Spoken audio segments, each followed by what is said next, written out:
Hallelujah, praise the lord. దేవుడు ఈ సమయం ఇచ్చిన దేవుడు వందనాలు చెల్లిస్తున్నాను. గొప్ప సమయం నాకే ఎంత రోజుగా నేను ఎదురు చూస్తున్నాను. ఈ రోజు ఈ సమయం కోసం దేవుడు నా విజ్ఞాపన ప్రార్థన ఆలకించి ఉన్నారు. నేను ఏది దేవుడి దగ్గర అడిగి ఉన్నానో అదే ప్రకారం నా దేవుడు నా మాట విని నా ప్రార్థన ఆలకించి ఈ అవకాశం ఇచ్చి ఉన్నారు.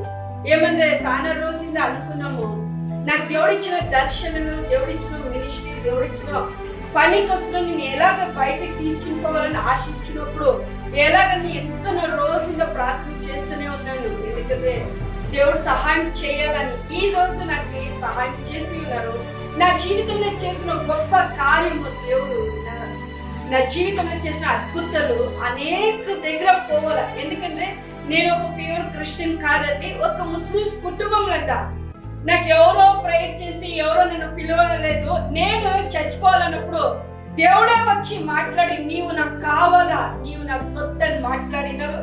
ఆ స్వరం విన్నాను. ఆ స్వరం విన్న తర్వాత దేవుడు నా జీవితంలో బలహీనతలు, నా శరీరంలో అంధకార శక్తులు, కోపము, ఆత్మలు, చచ్చిపోవాలన్న ఆత్మలన్నీ దేవుడు విడుదల ఇచ్చి తర్వాత ఆయన ఉద్దేశం ప్రకారం నాకు సేవకు పిలిచినారు.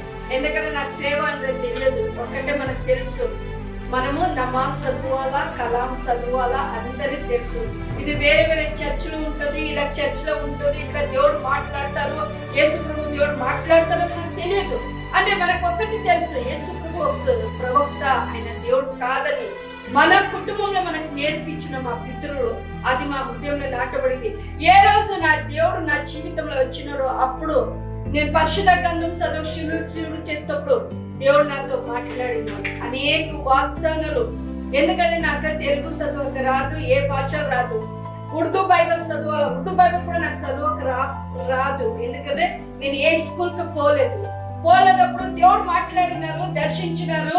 దేవుడు అంటున్నారు నేనే నీ దేవుడు అన్నప్పుడు, నేను బైబిల్ ఒక వ్యక్తి దగ్గర అడిగినప్పుడు ఆ వ్యక్తి నాకు బైబిల్ తెచ్చి ఇచ్చినప్పుడు ఆ చదవాలని ఎలాగంటే రాత్రి దేవుడి దగ్గర మొరిపెట్టినప్పుడు దేవుడే నాకు గోడ మీద వచ్చి చదువు పెట్టిన బైబిల్. అనేక దర్శనలు, అనేక బోధనలు, విడుదలలు, స్వస్థత వరము. ఎక్కడ పోయినా కూడా ప్రేయర్ చేసేటప్పుడు ప్రేయర్ అంతా రాదు.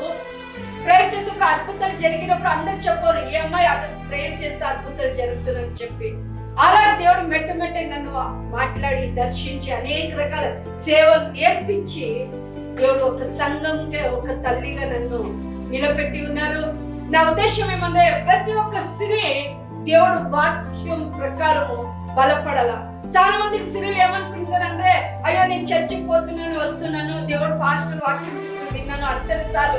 లేదమ్మా, అందరూ దేవుడు సన్నిధిలో రావాలని, నా జీవితంలో చేసిన మేలు మీ జీవితంలో జరిగించాలంటే నాతో మాట్లాడిన దేవుడు మీతో కూడా మాట్లాడతారు. ఎందుకంటే మన దేవుడు సజీవుగా మాట్లాడతారు. నా దర్శన ఇచ్చిన దేవుడు మీకు కూడా ఇస్తారు. నేనేమంటే అనేక స్త్రీల మధ్యలే, అనేక యవనస్తుల మధ్యలే, అనేక కపుల్స్ మధ్యలే, భర్త భర్తల మధ్యలే పోవాలని ఆశించి ఇంత రోజు నేను ఎదురు చూసినప్పుడు దేవుడు ఈ రోజు దేవుడు అవకాశం ఇచ్చి ఉన్నారు. నిశ్చయము దేవుడు ముందుకే దేవుడు ఇచ్చిన దర్శనం. ఎందుకంటే మనుషులు ఇచ్చిన దర్శనే అబద్ధం ఉండొచ్చు, దేవుడు ఇచ్చిన దర్శనే సజీవంగా ఉన్నారు.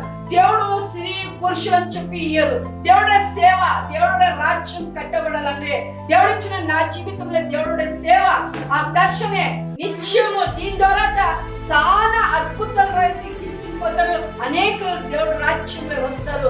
భయపడిన స్త్రీలు బయటకు వస్తారు, కుంగిపడిన స్త్రీలు బయటకు వస్తారు. ఎలాగ దేవుడు వాక్యము బయటికి చెప్పాలని భయపడిన అలా స్త్రీలన్నీ బయటకు వస్తారని నమ్ముతున్నా, విశ్వసించి నేను మీ మధ్యలో మాట్లాడుతున్న సహోదరు జ్ఞాపకం చేసుకోండి. ఆడలంటే మనం కాదు, దేవుడు మనకు పిలిచి ఉన్నాడు. ఆ పిలుపుకి లోబడిన నాకు అనేక అద్భుతాలు దేవుడు చేసి ఉన్నారు. నాకు తెలియలేకుంటే ఒక స్థలం, ఒకరు ఫ్రీ స్థలం ఇచ్చినారు. అమ్మ కూడా గాంధీనగర్ ఆర్కేపురం దగ్గర ఒక చర్చ్ కూడా మనకు ఉంది. ఆ చర్చ్ లో ఫ్రైడే స్త్రీల మధ్యలో కూటం నడుస్తుంది, సండే సర్వీస్ ఉంటుంది. అలా దేవుడు నడిపిస్తానండి. ఎన్నో నా దర్శనం అంటే అనేక గల్లీలే చర్చ్ ఆఫ్ మిరకల్ మినిస్ట్రీ ప్రార్థనా హౌస్ చేయాలని, అనేక ఊర్లే ఎక్కడెక్కడ జరుగుతుందో అక్కడక్కడ చేయాలని నా ఆశ. దీని ద్వారా నేను చాలా పని చేస్తామని దేవుడికి మార్గం తెలిసి నాకు ఎందుకు తెలుగు సరిగ్గా రాదండి అని దేవుడు ప్రేరేపణలే మీతో ఇలా మాట్లాడడానికి దేవుడు అవకాశం ఇచ్చింది.